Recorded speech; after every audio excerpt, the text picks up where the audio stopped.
How do I know if I'm dealing with a skinwalker or a Wendigo? Hello, I promise this isn't an ARG or anything. I'll say that outright before anyone thinks otherwise. You honestly still might think I'm messing with you by the end of this, but I really promise I'm not. We are very scared, and I really hope this subreddit can help us figure things out. The reasons I believe this is a skinwalker or possibly a Wendigo is due to several factors. 1. I literally live on native burial ground. A lot of my town was built on a Raritan Native American burial ground, and even though I know I cannot find any research on Raritan mythical beasts or anything like that, I am aware that Wendigos are native to the northeastern part of the United States. 2. Several of my close friends have had very similar encounters with eerily similar circumstances that lead us to believe that there is something weird going on. Needless to say, if we are going crazy, we're all going crazy together.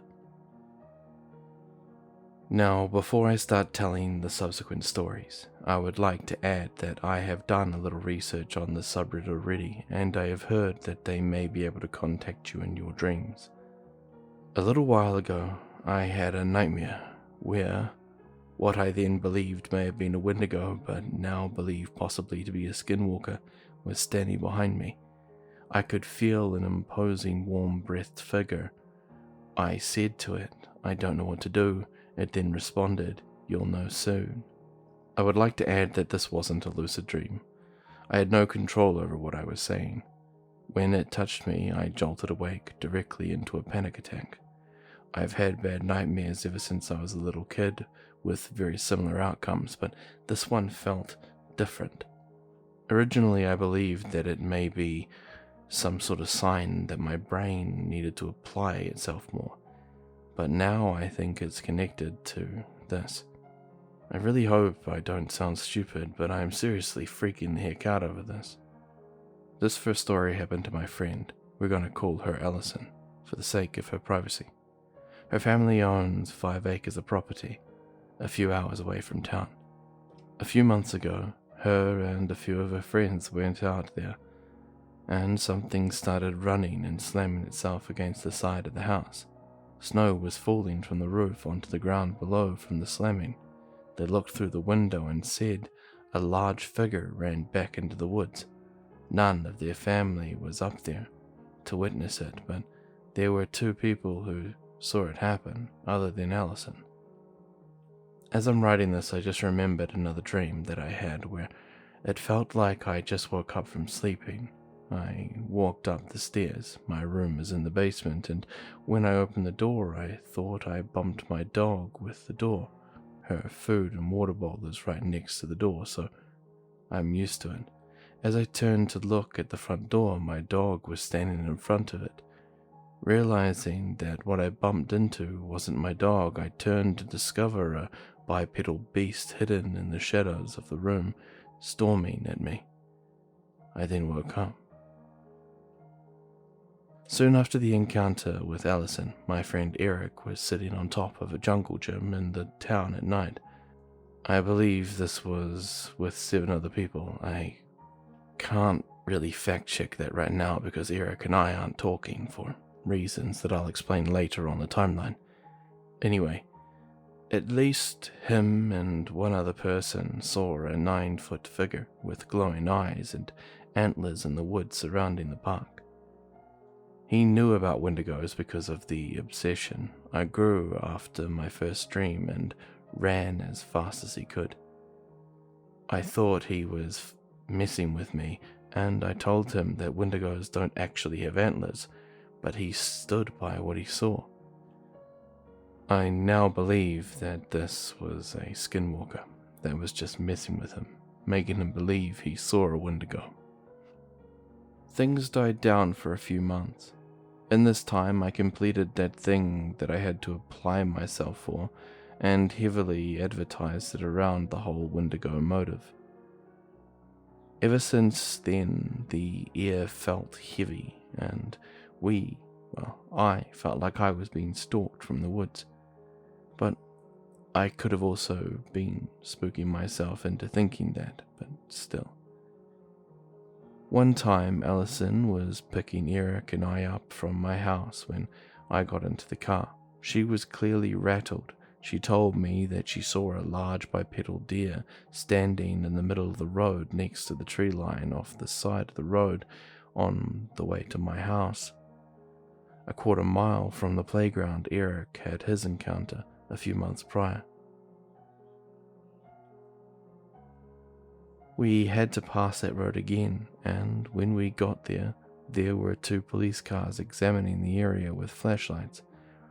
As she was about to drop us off later that night, we passed another time where we saw that one of the police cars was still there, parked on the street with lights off.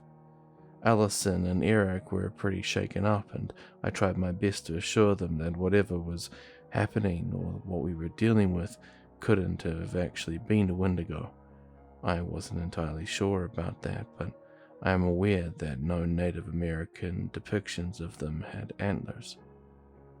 2 months passed and the encounters started happening closer together, all within the last 2 weeks. Allison was riding her quad around with the same friends on the land a few hours away. They all felt a terrible feeling like something was watching them, only to hear something huge quickly move in the woods. Whether it was a bear or whatever, we don't know, but either way it wasn't a good idea to stick around to find out.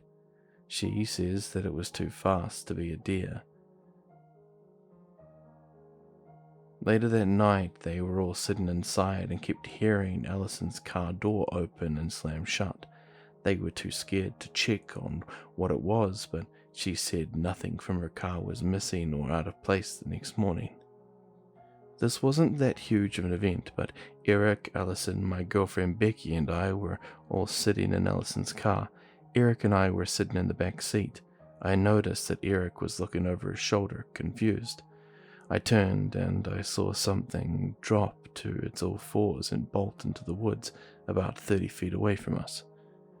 I'd like to note that this is my first actual encounter with the creature outside of my dreams and it stalking me. This is when I first started speculating it to be a skinwalker. Do you remember how earlier I said that Eric and I weren't talking together at the moment? Well, for the last few nights this week, when he has been lying in his bed, he'll hear someone knocking on his front and back doors, along with his windows.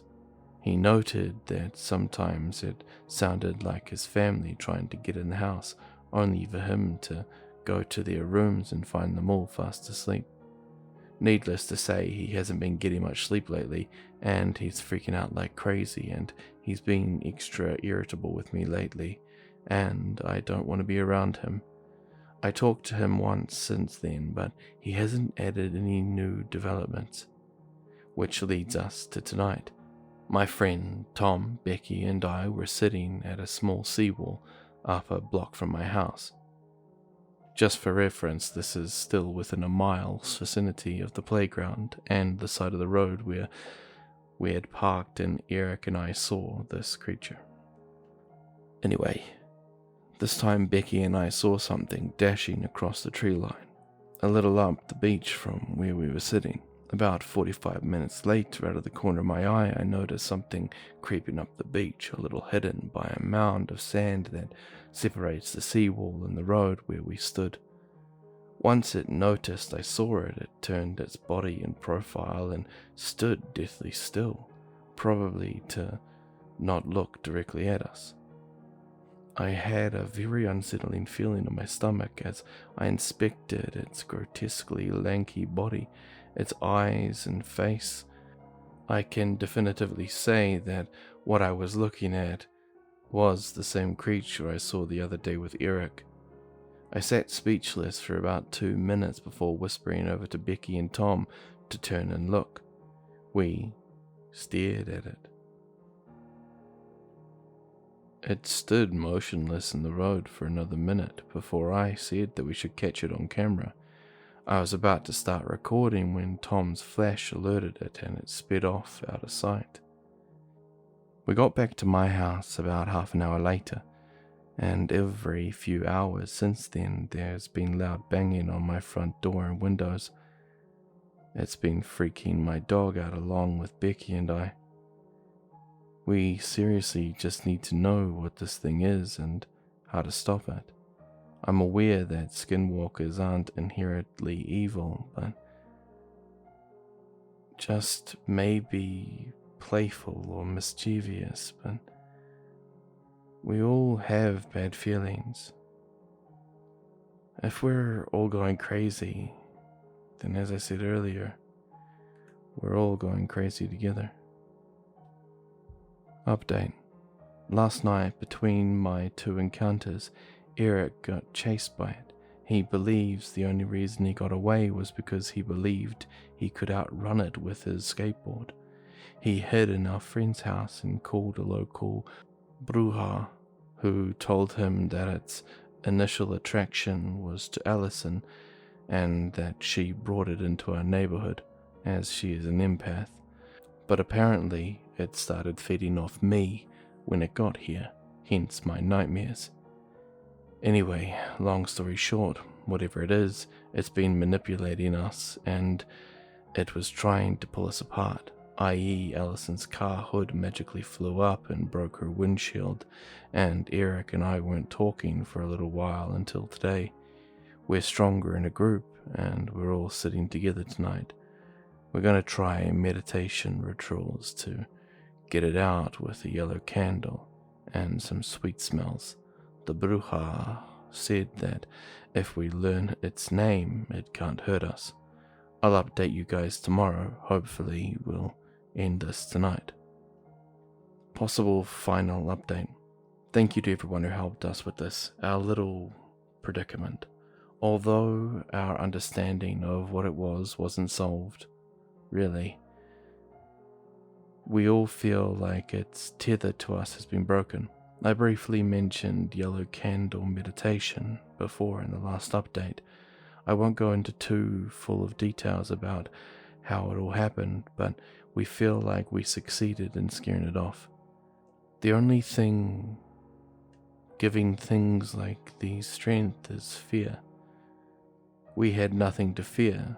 We were confident it would leave us alone after last night.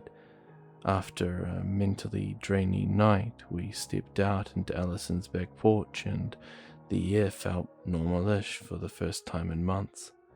If anything else comes up, you guys will be the first to hear about it, but I just want to relax from now on. Camping trip gone wrong. I've always hoped Wendigos were just ghost stories. Well, in 2008, camping in northern Ohio with my cousins, I learned otherwise. Ohio has to be better than Indiana, right? Well, that's what I thought naively, agreeing to their invitation to a hidden state park. Driving to their place, I envisioned campfires and starry nights. We packed the truck and headed out for a long journey into the boondocks. After hours of winding roads, I woke up to a bumpy dirt path, way off the grid. We parked and hiked a couple of miles uphill, setting up camp on a hill overlooking a densely forested valley. Nightfall arrived quickly. At around 1 a.m. by the crackling fire, I casually asked the park's name. My cousin burst out laughing.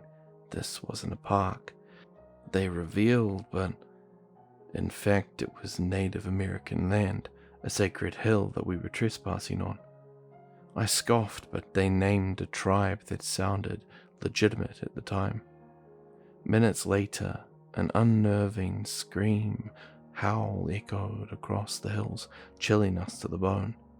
We were all experienced hunters, familiar with animal sounds, but none of us recognized this. It was like a screaming fox, but deeper and with a wolf-like carry. It repeated several times, our laughter turning to uneasy silence. The sound seemed to be getting closer. The fifth scream sent shivers down our spines. It originated from the valley below. We peered through the darkness, and here's where you may not believe me, but I swear by it. A terrifying figure emerged from the tree line. It was a gaunt, naked figure, impossibly tall even from a distance. This thing sprinted on two legs straight towards us. Without a second thought, the three of us bolted down the hill, the woods swallowing us in darkness. Panic fueled in our escape. Reaching the bottom, we heard the scream again, this time from our campsite. None of us dared to look back or check on the others. After what felt like the fastest 2 miles of my life, we piled into the truck and sped away from the land, driving straight to the nearest McDonald's. We sat there until dawn, speechless. We agreed to return in the morning for our gear. Surprisingly, everything was untouched. It seemed strange. If someone was messing with us, they would have trashed the place, right? Well, at my uncle's place, we tried to joke it off, pretending it never happened.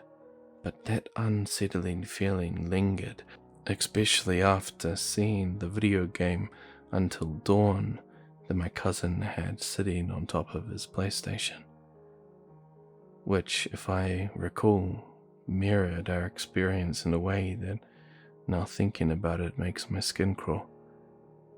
I swear, that thing we saw, it's real and it's out there. I live in Utah. I'm pretty sure I had an encounter with a skinwalker or maybe a Wendigo. I am 25, male. I live in Utah, and I'm curious if any of you have ever seen anything like this before. I'm pretty sure I saw a Wendigo or even a skinwalker. I know it sounds strange or crazy. I don't really believe in those things either, and I'm generally quite skeptical when it comes to the paranormal. However, this happened to me when I was about 17 and in high school, and I was still living with my parents. My house at the time was in a very small town. The backyard faced an open field and mountains for miles before you even reached any form of other civilization at all. My best friend lived next door, and their house shared this field. It was like our backyard in a way. I have to explain that his house sat on what was a different street, and ended in a field with a small cul-de-sac. I think there was supposed to be more houses built down this way, but it never happened. They just didn't get around to it. So his driveway was basically in this cul-de-sac, even though no other houses were built there. This does matter later in the story. I used to stay the night at my friend's house a lot in high school because I didn't have the best relationship with my parents. Every once in a while we would wake up to the sound of dragging and a weird gargling sound from the back porch. For reference, his room was a basement room with a window well on the back porch. It would happen maybe a couple of times a month, but whenever we would gather the courage to check, nothing would be there. And this happened for years. Now, one night haunts my friend and I to this day. My friend was getting ready to move, and we would stay up all night playing games, watching movies. We decided to go on a music drive just to vibe, you know? So we hopped into his truck, high beams on, and swung out of the driveway, turning them towards the field to the roundabout. The light illuminated this thing. It looked like a person, but it wasn't. It was naked on all fours, abnormally large, particularly its limbs that seemed to fold under itself in an unnatural way. Its pale skin clung to it like it had been stretched onto it, but the part that still sends shivers down my spine is its face. Its jaw hung open to this gaping black maw. like a snake unhinging its jaw to eat. Its black eyes glistened in the lights as it looked at us, but just as it turned to see us, it quickly scurried backwards, almost like it was on rewind into the brush of the field. My friend and I were pale as ghosts. We both looked at each other like, "Did you see that too?" We were shaken. Let's just say we tried to have a good rest of the night, but we couldn't. We just couldn't believe what we saw. We ended up just sitting there in his basement with guns ready and waiting to hear the gargling and dragging again. But we never did. Sorry that this is not very climactic of a story, but it is the truth. I now don't live in that town anymore. There are times when I visit it though. That empty field still feels like it's watching and waiting, even though I can't see it. I can still feel that creature, like it's out there.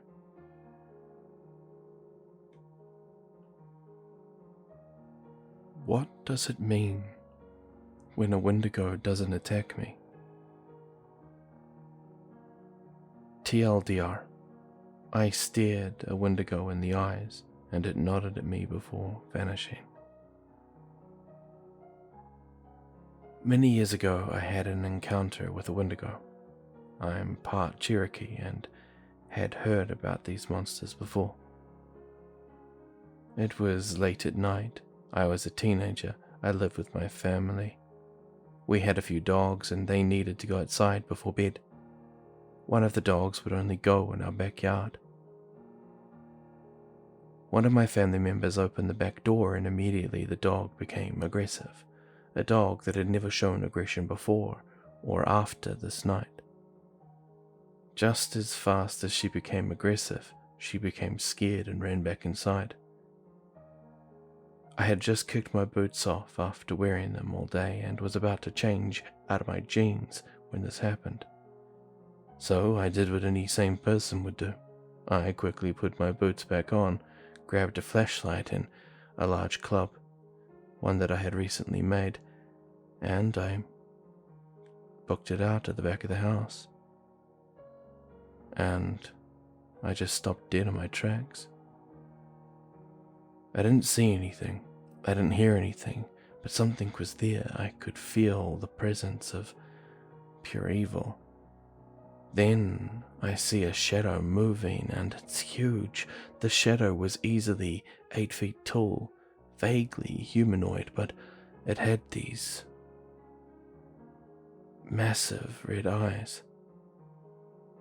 Normally, my flashlight is able to illuminate everything pretty well. However, tonight I couldn't even see my hand in front of my face. It was like the lights were gone or being drawn into a void. My eyes adjusted to the low light, only starlight letting me see all. I stand there for what seems like an eternity as I watch the figure search for a workbench before it stops. The figure looks straight forward before turning around to face me, turning to reveal its eyes even deeper. The figure and I just stare at each other for what must have been only a moment, but it felt like a lifetime. I know that showing fear in the situation is only going to get me killed, and fighting is a death sentence. But for some reason, I lifted the club and pointed at the figure. The figure looks at the club and looks back into my eyes before slowly nodding its head up and down a few times. I see my flashlight turn off in my peripheral vision. I look at it and it turns back on, this time illuminating the entire property as it normally would. I quickly turn my focus back to the figure only to find that it is gone. And looking down to my watch, I realize what was a lifetime for me just before was no more than a minute in reality.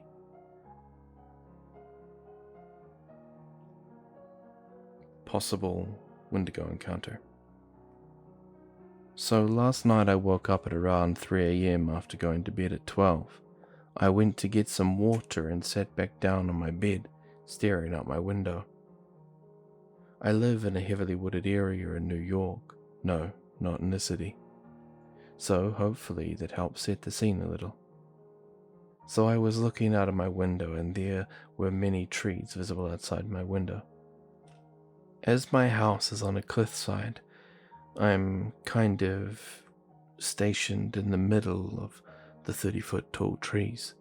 The window I was looking out overlooked the cliff and the trees right in front of me. The moonlight illuminated something on one of the trees. It was a humanoid-like figure, and its features were barely visible through the darkness. I looked at it in fear, as it was about 7 feet tall and appeared to be crouching down on the sturdy branches. After about 10 seconds, it turned its head and looked at me. Its eyes were red, and it stared at me for another 10 seconds. Then it looked like it fell off the branch. I rushed to the window to see what had happened to the thing, but it took off into the bushes and the greenery of the forest floor. It moved fast. I saw the bushes move as it got further and further away into the moonlight. I'd like to know if anyone knows what this creature is. I believe it to be paranormal, but I haven't yet had any encounters with anything besides this. I did some shallow research and I believe what I saw was possibly a Wendigo, although I'm still not entirely sure at all. If you think you know anything, please reach out to me.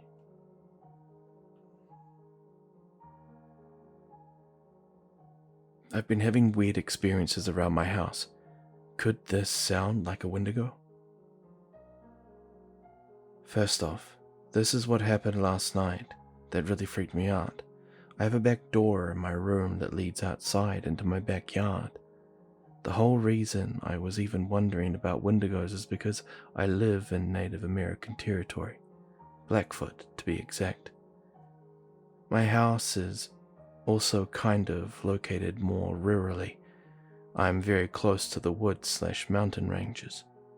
Anyways, last night at around 1 a.m. I had opened my back door for some fresh air. Since it was a bit stuffy in my room, I stepped out for a second to smoke a cigarette real quick, and then probably about 50 feet away from me, I heard something that I can really only describe as sounding like an Aztec death whistle, followed by 2 thumps on the ground. Yeah, of course, that freaked me out, so I ran back inside real quick. My cat, who was laying on the bed, looked absolutely terrified as well. Her eyes were huge and she was just staring outside. I turned on the lights and went to look out there. There was nothing. Note, there's no houses behind mine. It's just woods and mountains. This is not the first time something like this has happened either. From when I moved here, I've heard tapping like a lot at my window and doors. Even once it sounded like someone completely body slammed my back door in the middle of the night. In addition to that, I occasionally hear whistling, but pretty faint whistling. At night, I always get a kind of bad feeling. Every time, it seems to be coming from my backyard at night.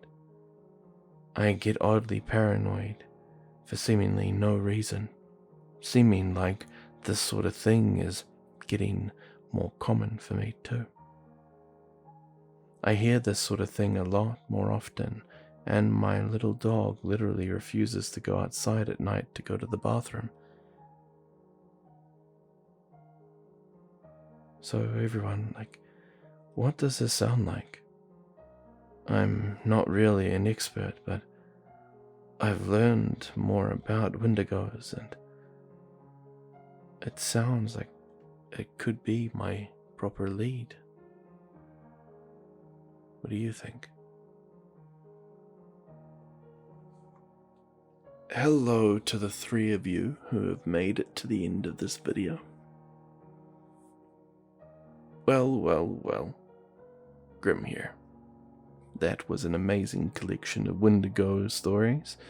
Some may be confusable with skinwalkers, but I tried to keep it a little bit fresh in that sort of area. Anyway, look, I'm not going to drag this out. Thank you very much for making it to the end. If you liked the video, please remember, like and subscribe, leave a comment, it really does help me out. I'm always in the comments during the day, so you'll always be able to get a response from me if you put a message in there. Just don't be rude. You can say whatever you want about my audio, just don't be a dick. That simple. Anyway, I'm not going to sit there, drag it out, as I said. So, wherever you are, be safe. Have an amazing night or day, and as always, I am Grimm, and I'm, well, signing off.